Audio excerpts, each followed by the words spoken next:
পুলিশের এডিশনাল ডিআইজির বাসায় ডাকাতি। গাজীপুর জেলার কালিয়াকৈর উপজেলার মধ্যপাড়া ইউনিয়নের ঠ্যাঙ্গারবান গ্রামে এই ডাকাতিটা আজকে রাত্রে সংগঠিত হয়েছে। আপনাদের দেখাচ্ছি একটা রুমের চিত্র, শুধু আপনারা দেখেন যে একটা রুম কতটা তছনছ করেছে, এই রুমের ভিতরে কতটা ভয়াবহতা বিরাজ করতেছে। আপনাদের যদি দেখায় যে এই রুমের ভিতরে এমন কোনো কিছু বাদ নাই, তারা বাদ রাখে নাই তছনছ করতে, যা পাইছে চোখের সামনে তাই নিয়ে গেছে। কি নিচ্ছে, কি হয়েছে, বিস্তারিত আমরা আপডেট নিয়ে আসতেছি কিছুক্ষণ পরে। আপনার সাথে থাকুন। আপনাদের যেমনটা বলছিলাম যে ডিআইজি, পুলিশের এডিশনাল ডিআইজি আবিদা সুলতানা, যার জন্ম এই বাড়িতেই, এই গ্রামে, গাজীপুর জেলার কালিয়াকৈর উপজেলার মধ্যপাড়া ইউনিয়নের ঠ্যাঙ্গারবান গ্রামে। তার বাবার নাম নাজমুল আলম, আলম সাহেব বললে এক নামে সবাই এই অত্র অঞ্চলের সবাই তাকে চিনে আলম সাহেব নামে। তার নাম নাজমুল আলম। জনাব নাজমুল আলমের মেয়ে আবিদা সুলতানা বর্তমানে পুলিশের এডিশনাল ডিআইজি হিসেবে কর্মরত আছে।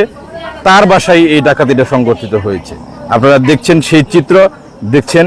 আপনারা সবাই শেয়ার করে সবাইকে দেখার সুযোগ করে দিবেন এবং সবাই সাবধান থাকবেন, সতর্ক থাকবেন। আপনাদের যদি একটু ভিতরে একজনকে যেহেতু খুলে দিল, একটু দেখায় যে কোনো কিছুই কিন্তু এখানে বাদ রাখে নাই, কোনো কিছু বাদ রাখার সুযোগ নাই মনে হয় তাদের কাছে, এমনটাই আমার কাছে মনে হয়েছে। যদিও আমরা ইতিমধ্যেই এখানে পুলিশের যে ডিআইজি, যিনি এই বাসার মালিক আবিদা সুলতানা, উনি এসে উপস্থিত হয়েছে। সেই বিষয়ে আমরা বিস্তারিত আপনাদের পরবর্তীতে জানাবো। তবে এই বিষয়টা আপনারা আপাতত দেখে রাখুন। আমরা বিস্তারিত নিউজ নিয়ে কিছুক্ষণ পরে আপনাদের সামনে আসতেছি। আপনারা কিন্তু আমাদের সাথেই থাকবেন। আপনাদের যদি একটু দেখায় যে এই যে দেখেন, গয়নার বাক্স, মেলামাইন, কাপড়, বাসন, কুসন, এমন কোনো কিছু বাদ নাই যে তারা বের করে এখানে এমন পরিমাণ কয়েকটা শোকেস আলমারিতে যা ছিল সবই ফুলুরাইনে তারা একটা একটা করে চেক করছে, এমনটাই ধারণা করতেছি। আর একটা একটা করে তারা যেখানে যা ছিল ওইভাবেই তারা কিন্তু লুটে নিছে। আপনাদের যদি আমি একটু দেখানোর চেষ্টা করি যে কিরকম, মানে কি বলবো, এটাকে কি বলা যায় আমার জানা নাই।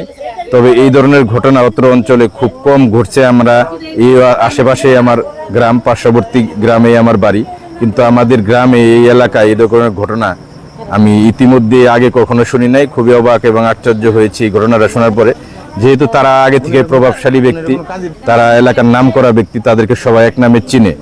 আপনারা আলম সাহেব ঠ্যাঙ্গারবানদের বললে কি এমন কোনো লোক নাই যে চিনবে না। সেই বাড়িতে এবং তার মেয়ে বর্তমানে এডিশনাল ডিআইজি রানিং, তার বাড়িতে থাকা থালিন এই যে দেখছেন কন্যা বিলাস নাজমুল আলম এবং কাউসার আক্তার, বেগম কাউসার আক্তার।